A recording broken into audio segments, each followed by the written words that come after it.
पिछली वीडियो में हम लोगों ने जनन के बारे में पढ़ा था और जनन में कायिक जनन, अलैंगिक जनन की जितनी विधियां थी हमने सभी विधियों को बहुत डिटेल में बढ़ाया है और बहुत डिटेल में बताया है। आप मेरे इस वीडियो के डिस्क्रिप्शन में जाकर उसका लिंक देख सकते हैं और वहां से वीडियो आप देख सकते हैं। लेकिन अब हम लोग को पढ़ना है, जो आज का टॉपिक है वो है लैंगिक जनन। सेक्सुअल रिप्रोडक्शन क्या है? What is the sexual reproduction? लैंगिक जनन जनन की एक ऐसी विधि है जिसमें नर और मादा की अनिवार्यता होती है, यानी बिना नर और मादा के मिले लैंगिक जनन नहीं हो सकता है। अर्थात विपरीत लिंग वाले जीवों की आवश्यकता होती है, विपरीत लिंग वाले पुष्पों की आवश्यकता होती है, तब लैंगिक जनन होता है। देखिए, लैंगिक जनन को हम लोग समझ चुके हैं कि लैंगिक जनन क्या है। लैंगिक जनन ऐसे जनन को कहते हैं जिसमें विपरीत लिंग वाले पुष्प या जंतु क्रॉस करते हैं और उसके बाद नए जीव को उत्पन्न करते हैं, या दो नर और मादा जब आपस में सेक्सुअली कांटेक्ट करते हैं तो उसके बाद जो जनन होता है उसे लैंगिक जनन कहते हैं। लेकिन इसमें इसको पार्ट्स में, 3 पार्ट्स में हम लोग को पढ़ना होगा। सबसे पहले कि लैंगिक जनन को 3 पार्ट्स में पढ़ना है कि निषेचन जब होता है, फर्टिलाइजेशन होता है, तो निषेचन के पहले कौन कौन सी घटनाएं होती है पौधों में या जंतुओं में। फिर निषेचन होता है और निषेचन के बाद कौन सी घटनाएं होती है और तब नए जीव की उत्पत्ति जो होती है पौधों के रूप में चाहे जीवों के रूप में किस प्रकार से होती है। तो मैंने इसका एक बहुत ही अच्छा चार्ट आपके सामने प्रस्तुत किया है। इस चार्ट के माध्यम से आप इसको बहुत आसानी से समझ सकते हैं कि लैंगिक जनन को किस तरीके से हम लोग को समझना है। देखिए, सबसे पहले हम लोग यहाँ पे देख सकते हैं कि मैंने लैंगिक जनन को 3 पार्ट्स में डिवाइड किया है। एक तो होगा लैंगिक जनन की पूर्व घटनाएं, यानी निषेचन से पहले जो घटना होगी वो फर्स्ट पार्ट हो गया, और दूसरा नंबर में निषेचन होगा। और निषेचन होने के बाद ये नहीं कि नया जीव आ जाता है, निषेचन के बाद भी बहुत सारी घटनाएं होती हैं, तो वो घटनाओं के बाद तब जीव की उत्पत्ति होती है, तो उस घटना को बोला जाता है निषेचन की पश्च घटना। यानी pre fertilization event, fertilization and post fertilization event, ये तीनों को हम लोग बारी बारी से समझने का कोशिश करेंगे। तो सबसे पहले हम लोग निषेचन की पूर्व घटना को समझेंगे। वो घटनाएं जो निषेचन के पहले होती है उसे निषेचन की पूर्व घटना कहते हैं। निषेचन की पूर्व कौन कौन सी घटनाएं होती है? तो पहला जो होता है युग्मक जनन होता है, और दूसरा होता है युग्मक स्थानांतरण। युग्मक जनन क्या है और युग्मक स्थानांतरण क्या है, मैं इसको बारी बारी से डिस्क्राइब करूंगा। युग्मक जनन क्या है? युग्मक बनने की प्रक्रिया को युग्मक जनन कहा जाता है। युग्मक कितने प्रकार के होते हैं? तो नर युग्मक अलग होता है, मादा युग्मक अलग होता है। अब उसमें युग्मक जब बन जाता है तो एक जगह से दूसरी जगह जाएगा तभी ना निषेचन होगा। तो एक जगह से दूसरी जगह जाता कैसे है और जाएगा तब निषेचन होगा। तो जाने की घटना जो होती है एक जगह से दूसरी जगह, उसके लिए भी 2 विधियां होती है। एक तो स्वपरागन होता है, यानी पुष्पों में देखा जाता है तो परागन होता है, और जंतुओं में क्या होता है, सेक्सुअली कॉन्टैक्ट के द्वारा एक से दूसरे में ट्रांसफर होता है। तो पुष्पों में युग्मक स्थानांतरण 2 प्रकार से होता है। मैं यहाँ पे बता दे रहा हूँ, 2 पार्ट से होता है। एक जो होता है स्वपरागन होता है, और दूसरा जो होता है परपरागन होता है।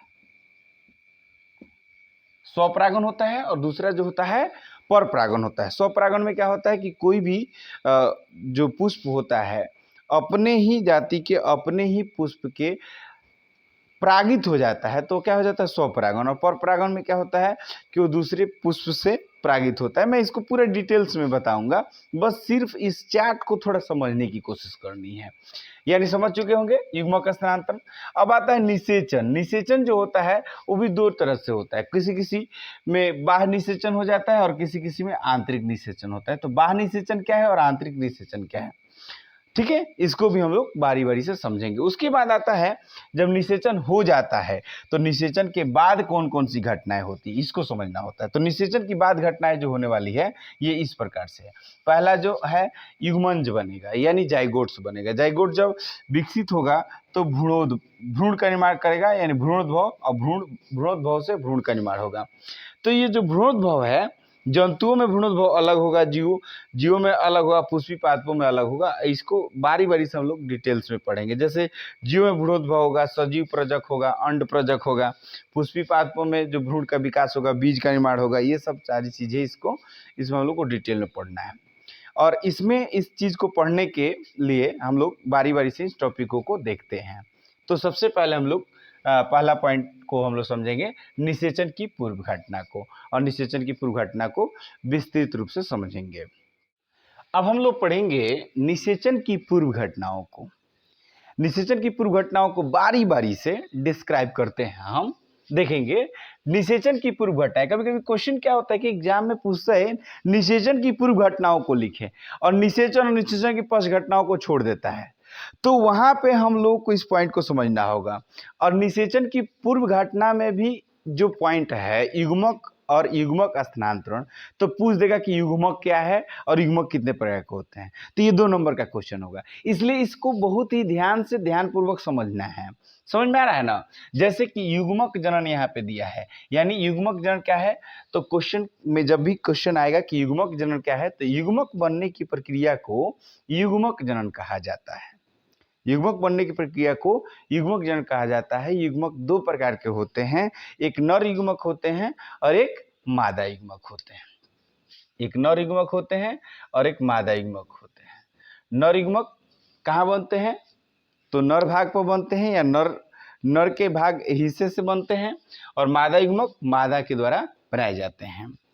इसमें क्या होता है कि नर युग्मक मादा युग्मक तो होता है, लेकिन कभी कभी सवालों में क्या हो जाता है कि क्लेमाइडोमनस एक एग्जाम्पल है, जिसमें क्या होता है कि युग्मक जो होता है 3 तरह का बन जाते हैं, सम युग्मक, असम युग्मक और विषम युग्मक। इसको समझना है कि सवालों में ऐसा क्यों हो जाता है, और सम युग्मक क्या है, असम युग्मक क्या है और विषम युग्मक क्या है। कभी कभी ये क्वेश्चन पूछ देता है एग्जाम में कि क्लेमाइडोमनस में जो 3 प्रकार के युग्मक होते हैं वो क्या क्या उनका प्रकार होता है। तो देखिए, सम युग्मक जो होते हैं उसमें नर और मादा एक समान होते हैं, यानी एक जैसे होते हैं।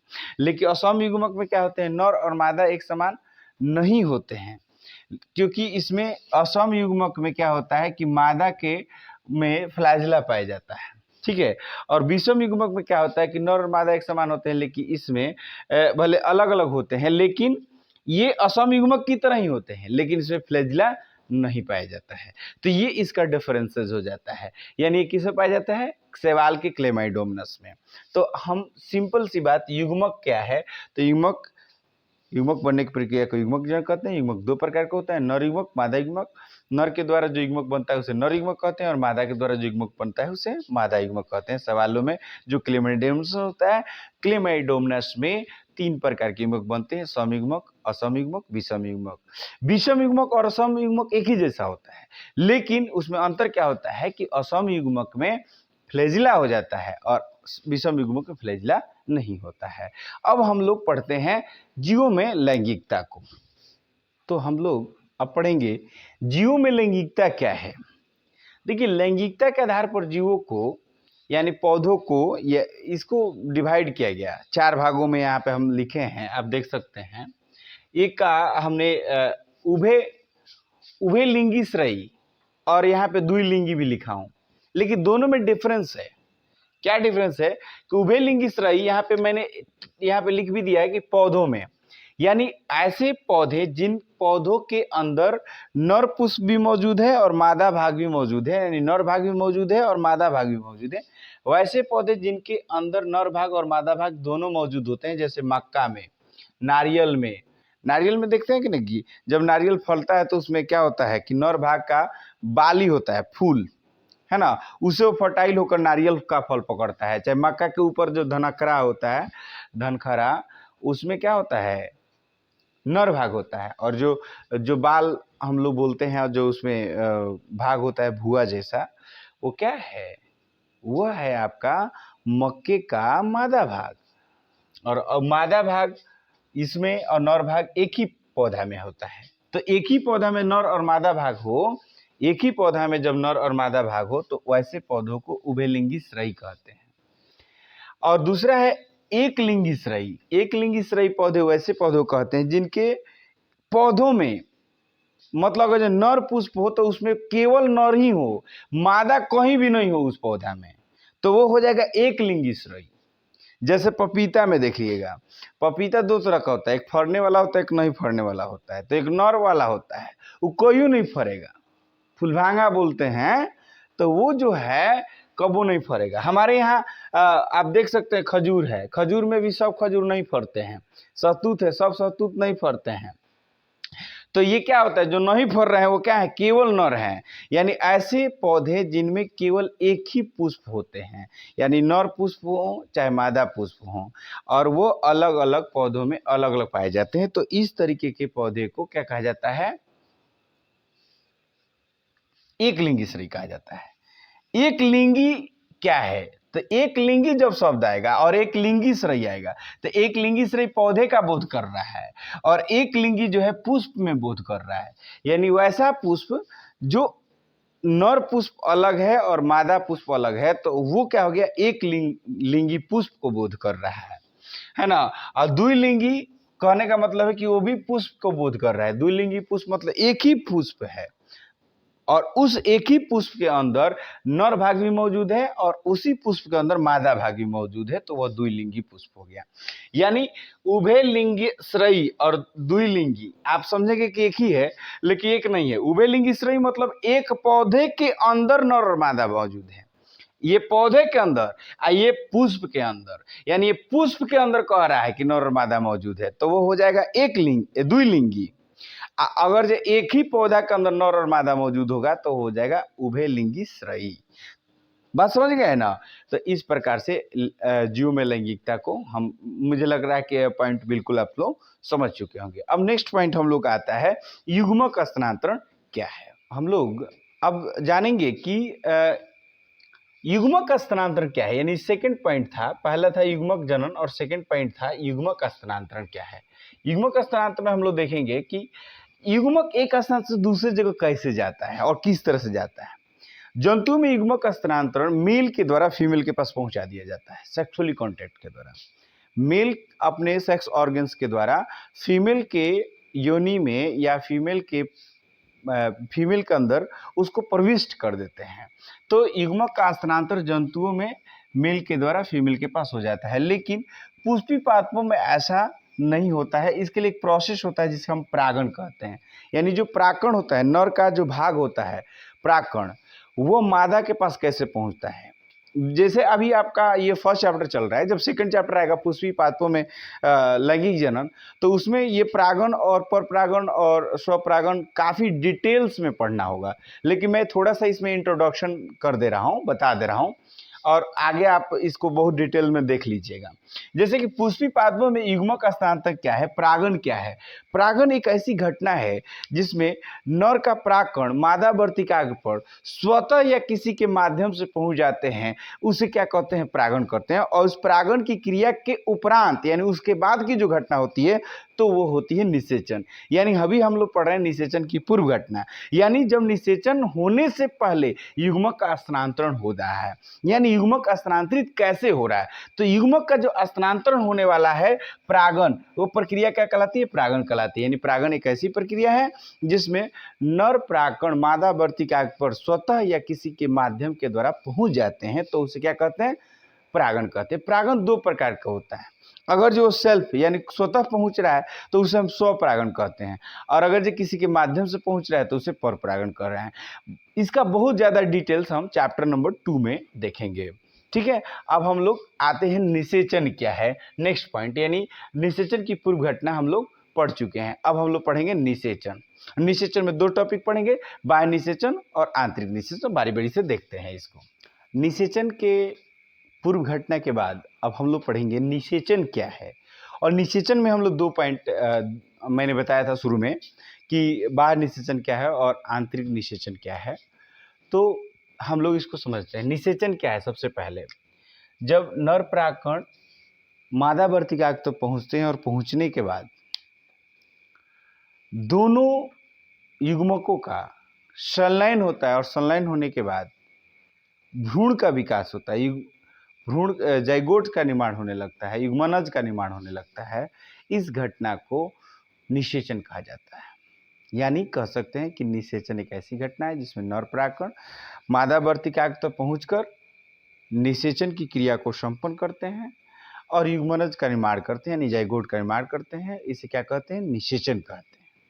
ये जो निषेचन होता है दो प्रकार का होता है, एक होता है बाह्य निषेचन और एक होता है आंतरिक निषेचन। तो बाह्य निषेचन क्या है और आंतरिक निषेचन क्या है, दोनों को समझेंगे। बाह्य निषेचन वैसे निषेचन को कहते हैं जो निषेचन की घटना या निषेचन की जो प्रक्रिया होती है शरीर के बाहर हो जाती है, उसे क्या कहते हैं? बाह्य निषेचन कहते हैं।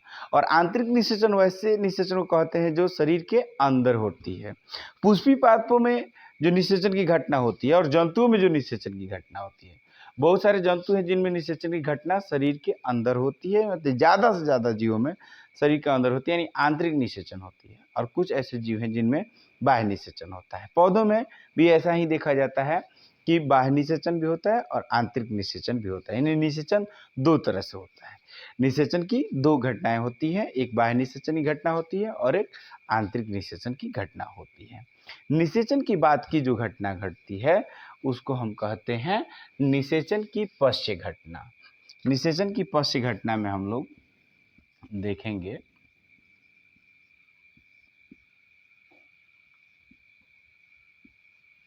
पश्य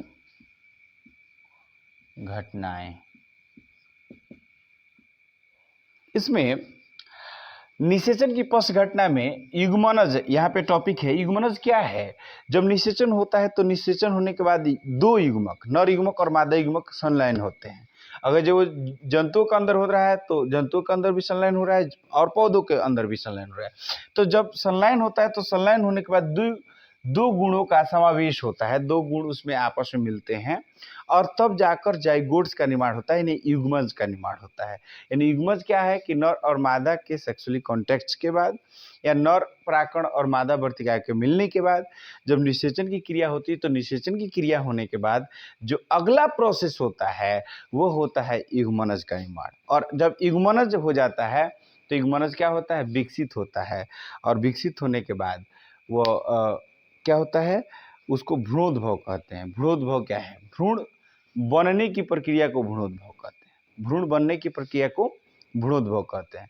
भ्रूण जीवों में भी बनता है और पादपों में भी बनता है। पादपों में जब भ्रूण बनता है तो वही भ्रूण विकसित होकर क्या होता है? फल या बीज का निर्माण करता है। और जंतुओं में जो भ्रूण विकसित होता है वही क्या करता है? नया जीव का निर्माण करता है। तो जंतुओं में जो भ्रूण विकसित होता है वो दो तरह से भ्रूण विकसित होता है। एक तो भ्रूण ऐसा विकसित होता है जो अंडे के रूप में होता है और जब उसे जीव सेता है, जैसे मुर्गी हो गई, तो मुर्गी के अंडा जो है एक भ्रूण के रूप में होता है और जब उसको सेती है, सेने के बाद कुछ दिन टाइम जब उसका क्रॉस कर जाता है तो टाइम क्रॉस करने के बाद उसमें से क्या होता है? चूजा बाहर आता है। तो चूजा जब बाहर आता है तब उसमें जीव का निर्माण होता है। वैसे ही भ्रूणोद्भव क्या है? मतलब भ्रूण बनने की प्रक्रिया है। और भ्रूण भी जब विकसित होता है तब जाकर जीव बनता है। एगो सजीव प्रजक होता है। सजीव प्रजक क्या है? जिसमें अपने जैसे ही जीव को जन्म देते हैं। जैसे मैमेलियंस है, अपने जैसे ही जीवों को बच्चे को जन्म देते हैं, जो अपने बच्चे को स्तनपान कराते हैं, तो वो क्या हो गए? सजीव प्रजक हो गए। और अंड प्रजक क्या हो गए? जो अपने भ्रूण का विकास अंडे के रूप में रहता है और जब अंडा को कुछ दिन वो उसकी माँ जब उसको क्या करती? सेती है, तो सेने के बाद उससे चूजा बाहर आता है। तो ये जीवों के अंदर हो गया। अब पादपों के अंदर क्या होता है कि भ्रूण बनता है और युग्मनज के बाद भ्रूणोद्भव। अब भ्रूण बनने के बाद जो प्रक्रिया होती है, पादप विकसित होते जाता है, फल का रूप लेता है, तो उसमें फल प्राप्त होते हैं, बीज प्राप्त होते हैं। अब कुछ ऐसे पौधे होते हैं जिसमें फल नहीं प्राप्त होते हैं, डायरेक्टली बीज प्राप्त होते हैं, तो फिर बीज परिणाम के रूप में होता है और फिर उस बीज से नए पौधों की प्राप्ति होती है। सजीव प्रजक और जीवों में होता है तो अंडा हो गया, तो अंडा से चूजा प्राप्त हुआ, नया जीव प्राप्त हो गया। इस प्रकार से निषेचन की पश्च घटना के बाद जीवों की प्राप्ति हमें होती है। और इस प्रकार से ये चैप्टर क्या हो गया? पहला चैप्टर खत्म हो गया है। और पहला चैप्टर में जितनी पॉइंट्स हैं हमने लगभग सभी पॉइंट्स को बहुत ही अच्छे से समझा दिया है।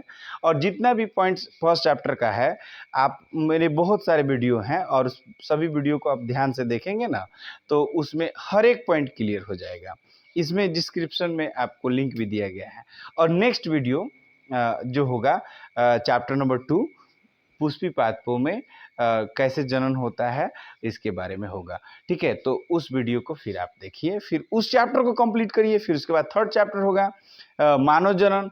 चैप्टर बाई चैप्टर वीडियो आपको मिलते जाएंगे और हर एक पॉइंट्स को मैं क्लियर करते जाऊंगा। अगर जो मेरे वीडियो को लाइन बाई लाइन आप देख रहे हैं तो कहीं भी कहीं जाने की जरूरत नहीं है, सिर्फ वीडियो को स्टडी कर लीजिएगा तो आपको 100 में 100% हम गारंटी देते हैं कि आपका कोई भी प्रॉब्लम नहीं होगा, हर क्वेश्चन को आप आसानी से सॉल्व कर सकते हैं।